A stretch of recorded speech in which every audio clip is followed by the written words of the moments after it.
தமிழ் சினிமாவில் வந்து இது ஒரு முக்கியமான ஒரு படமாக இருக்க போகுது. செகண்டில் தான் எனக்கு மணி சாரோடையும் கமல் சாரோடையும் நான் வந்து முதல்ல அறிமுகமாகிறேன்.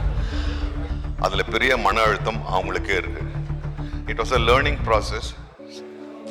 வணக்கம்.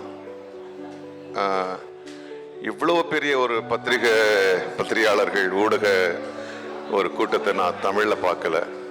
ரொம்ப நன்றி. இந்த படத்தினுடைய உங்களுடைய எதிர்பார்ப்புக்கும் அதை கொண்டு போய் மக்களுக்கு சேர்க்கறதுக்குமான உங்களுடைய ஆர்வத்துக்கும் என்னுடைய முதல் நன்றி. இந்த படம்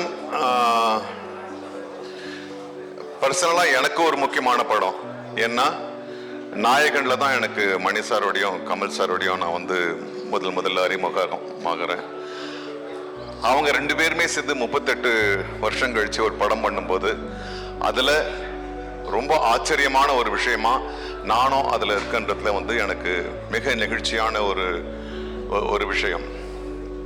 அது இல்லாமலேயே இந்த படம் வந்து இந்த மேடைக்காக சொல்லலை, மரபுக்காக சொல்லலை, தமிழ் சினிமாவில் வந்து இது ஒரு முக்கியமான ஒரு படமாக இருக்க போகுது.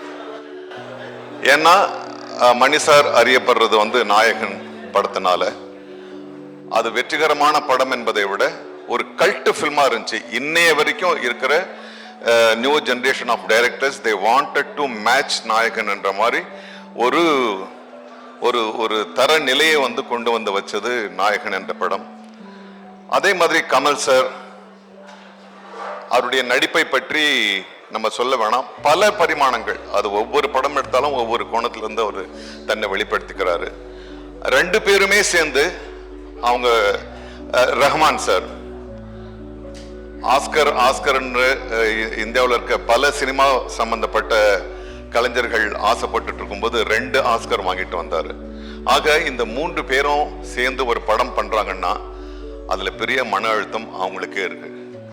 போட்டின்றது அவங்களுக்கு வந்து வேற ஒரு டைரக்டர் கிடையாது, அவங்களுக்கு போட்டி அவங்களே. ஏன்னா இவங்க 3 பேரும் சேர்ந்து ஒரு பெரிய ஹை ஸ்டாண்டர்ட் அவங்க ஏற்கனவே நிரூபிச்சுட்டாங்க.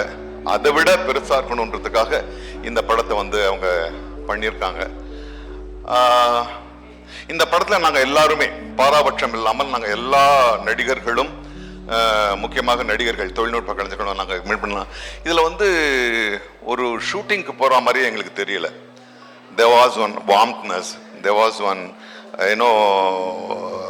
ஒரு பெரிய ஸ்டாரு, பெரிய டைரக்டர்ன்ற ஒரு தோரணையே இல்லை.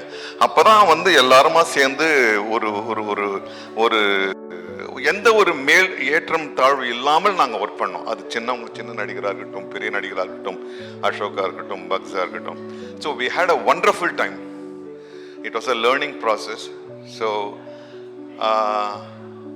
உங்களை போலவே நான் வந்து ஒரு குழந்தை மாதிரி இந்த படத்துக்காக காத்துட்ருக்கேன். நான் பல படங்கள் நடிச்சாச்சு, 700 படங்கள் நடிச்சாச்சு. நான் இப்போ தான் அர்ஜுன் கிட்ட சொன்னேன், என்னடா இது போருக்கு போகிற மாதிரி இருக்கு அப்படின்னு. ஸோ ஐ ஆம் enjoying the feeling. I think you will all enjoy this film, and definitely it's going to be a film which will bring pride to Indian cinema.